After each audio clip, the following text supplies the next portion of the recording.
What are the signs that a person is becoming more educated and that their way of thinking is changing as a result of things that they study in school? I'm talking particularly about the college level now because that's where I have most of my teaching experience. But there's one shift that I'd like to talk about here that I think is uh, I, it's wonderful when it occurs. It sometimes doesn't occur quickly, but sometimes it does. And it's a shift in how people think about theories and ideologies and proposals about how the world works. And I'd like to just share a little diagram here to illustrate what I'm going to say for the next few minutes. Um, the shift that I think I see in many students is a shift from what I would call adherence to an idea or an ideology or a theory toward what might be called evaluation. And the, those words could use more elaboration, maybe, but they'll do for now. And the kind of shift I'm talking about is illustrated by the shift from these boxes that kind of describe the the starting style uh, of a student's thinking and the end point or toward the goal toward which they seem to move as they learn more. Um, if I give students a reading that is theoretical or that makes some proposals that are a little bit controversial, not obvious, but strongly held in the author's words, a student's reaction is, first of all, uh, to judge the author as being either right or wrong, and to either agree or disagree. When I ask students to criticize a piece of writing, their criticisms often come in the form of, I agree with this or I disagree with that. Those initial opinions can be quite strongly held, um, especially in the world of politics, where the theories that are contending with each other are political positions. And many people who study conflict have noticed that when you adopt a position and decide that you agree with it, you tend to avoid the enemy. You avoid opposing views. And nevertheless, you form strong opinions about the opposition. And we see that all the time in the public sphere and in politics. When you challenge a person who has that kind of strong adherence to an ideology, they tend to get defensive and they may get quite angry.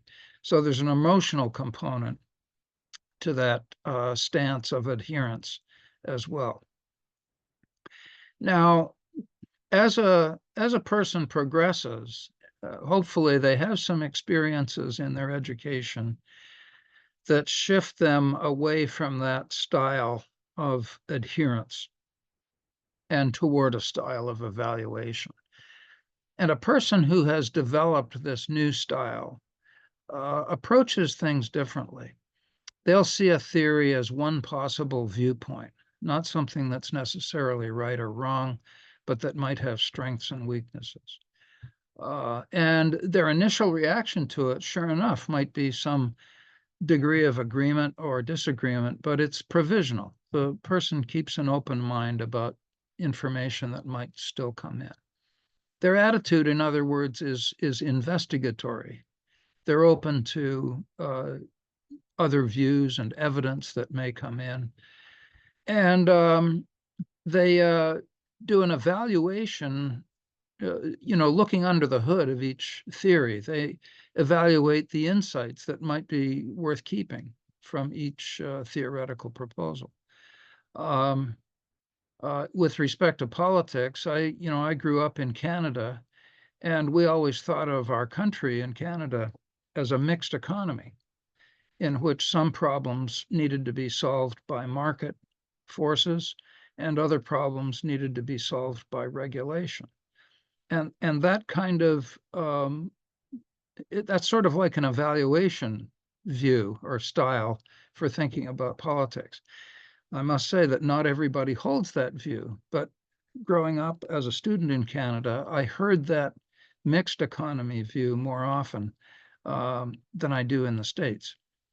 The emotional component of an evaluation stance is calmer, and people, probably because they've got some practice in thinking, they're more confident in the process of thinking.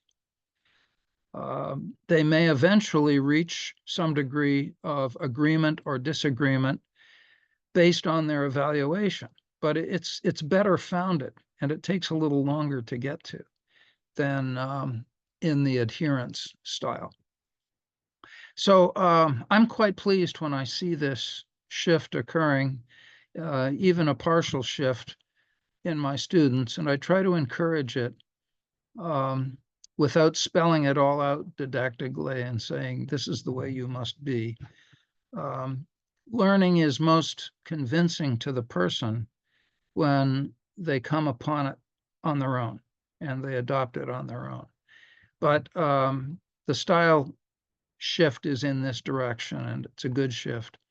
I think it illustrates one respect in which education can contribute to greater mental health, as well as to more skilled problem solving and investigation, evaluation of problems. So I hope you find that interesting. That's what some people will find that description somewhat obvious. Other people will say, "Oh no, that's not how it works." The way it works is that you have to find a theory and defend it, and organize your thinking around a theory. But opinions differ on this matter.